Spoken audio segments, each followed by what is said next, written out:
here today. As always, we are going to be doing a recipe which you already clicked on for the mushrooms.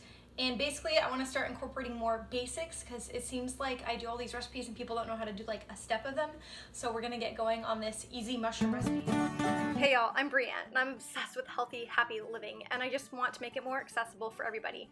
So I'm here to share with you how to create delicious, healthy meals that are easy, quick workouts, and of course a happy, healthy mind. Because happy mind, happy life. Alright, first things first, you want to talk about what kind of mushrooms you're going to get. I would recommend Baby Bellas. Those are great ones to get started with if you've never done them before. You don't want them to be mildewy or a little bit wilted. That's going to be difficult to cook, especially for new people. So if they've been sitting in the crisper for a while, you don't want that. So you definitely want them to look fresh and not mildewy and gross. This is a large container from Costco. I like to get these because after you cook mushrooms, they do shrink in size. And I like to have a lot of mushrooms to feed everybody in my household, and I like these large ones. If you are getting them from your typical grocery store, I would get 2 containers. If you are trying this for the first time, please just go ahead and get the regular small size. Now, I picked up a chef's knife that has been sharpened because you want a sharp knife for this, kind of like you would with tomatoes. And I removed all of the stems, which you simply pull them out, because I like to make this as symmetrical as possible. The prep before the recipe is going to make this so much easier, because if you have everything in a symmetrical size, it's going to cook a little more evenly and be a little bit less difficult in the actual pan later on. Now, this tip I talk a lot about when I'm chopping my ingredients. I like to line them up evenly and then pinch them together with my fingers so I can cut multiple items. This is a tip I use for almost all of my videos. I just don't know that I've really explained it before. So you can see again here, I am squeezing together 2 similar sized mushrooms, getting as equal sizes as I can, and I'm using the motion of like rocking my my knife through it, or you can also do a pushing motion. So either touch the top and then bend down like I am doing here, where you're kind of like rocking it. That's why the chef's blade is so great, because it has that little curve to it. Or you can just kind of smash through it like I just did there. Either technique is accessible. I just want you to take your time and go slow with this and not cut your fingers, because nobody wants that in their life. As you can see, I take my time, I go slow. Put on your favorite show or video if you can multitask. I like to listen to podcasts while cooking because I don't have to look up and, slice my finger off. But as you get more advanced, it'll get easier. I am so excited. I finally got an induction top thing. So anyways, I can record from top down because over my stove I can't do it. And I actually liked it so much better than my actual stove. I will be cooking on this from now on. This induction burner only works if you have a special kind of metal that adheres to it, and then it will cook for you. And I liked this especially for newbies because you can control the heat much better. So it said that 6 was on medium-high, and if you read my recipes below in the description box, you'll know how I recommend heat, but everybody's stove is different, and if you're a new person, just go low, like super low, watch what you're doing, pay attention, just take your time, just learn, so as you can see, I put it down to 4.5. So I got it heated up. I put an actual hard from the fridge piece of butter on there, and then I put the garlic on top and let it melt. Now as you can see, it's super bubbly and it's super duper hot, and I did not want that. I wanted it to kind of mellow out, which is why I went down to 4.5. Not all sauteed mushrooms include onions. I happen to have this in my fridge, and I really enjoy the flavor of onions with my mushrooms, but it is not mandatory. So you can totally skip this step and just saute it. I do personally feel like the garlic and the butter is mandatory. I was showing off my fireman glove because firefighter glove that James brought home because I was complaining that our current mittens were not intense enough for the heat that a skillet can get to, or even the stone dishes that we use in the ovens. And so he actually brought this home, and at first I was really irritated because it's not cute, and then I realized it's so much more functional. You have a bunch of gloves or fingers, and it's just great. So as you can see, we're kind of just watching this. Now I wanted to talk a little bit about the onions in this video simply because this is a saute. You put it into a butter or oil consistency, and you're going to mix around the onions until it is translucent or cooked all the way through.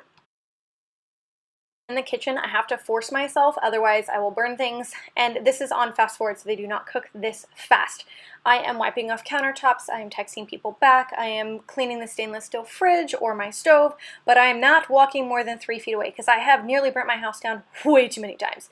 And as you can see, the onions kind of got a little bit black on the outside. You don't have to wait that long. And then I'm just starting to add the mushrooms in. Now, this is gonna look insanely full. You're gonna be like, oh, you're crazy. And then you're gonna see that as they cook, they're going to shrink so much in size, it's not going to be an issue. I personally like to cover my mushrooms with a lid just to get that heat to kind of cook all the way through. I don't really want the bottom to be cooked and not the top. So this is almost overflowing to the point where it's going to be all over your stove or your stove top or whatever. So I would kind of recommend starting out with half of the amount when you're first starting, just so you can kind of get the hang of the feeling of it. I hope that makes sense. After putting the lid on it, you're just going to walk away, cook, do whatever else you want to do in the kitchen. Text, just keep in mind that you want to keep an eye on this and you're not going to walk away.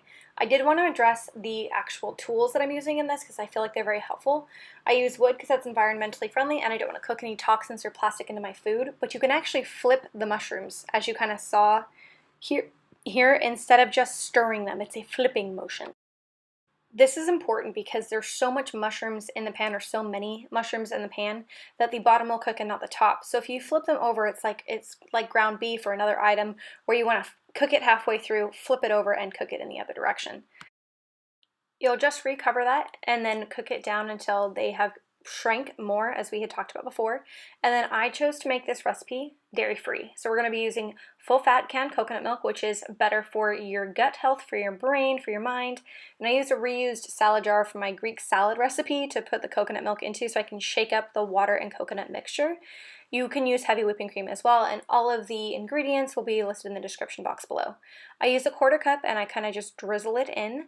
And then you kind of want all of these juices, all the butter, now this, to kind of evaporate and almost turn it into a gravy. And that's my favorite way of cooking this. I did turn the temperature up a little bit to help with the evaporation process. And at this point you can use kind of a stirring motion, so to speak, but it's more just moving the items around, making sure everything's cooked evenly and dispersing well. And at times I will create a little divot in the center to help it evaporate. And now we're going to talk about all the spices that we put in this goodness.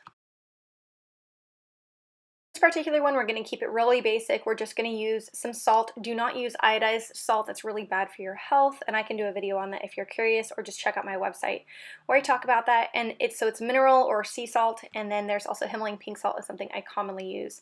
And I left this part in because can't you see all those beautiful bubbles? And there's a strong fragrance coming now. And we're going to add some garlic powder. We're just going to drizzle it on top. This Simply Organic brand has been amazing, and the container literally never ever lets anything inside of it harden. And with the amount of humidity I get in my own house, that is essential for when you pour it out, so it's not just clumps and you have to dig through it and it's this huge nightmare. Anyways, so we're just kind of going to continue to stir that and let it do its thing.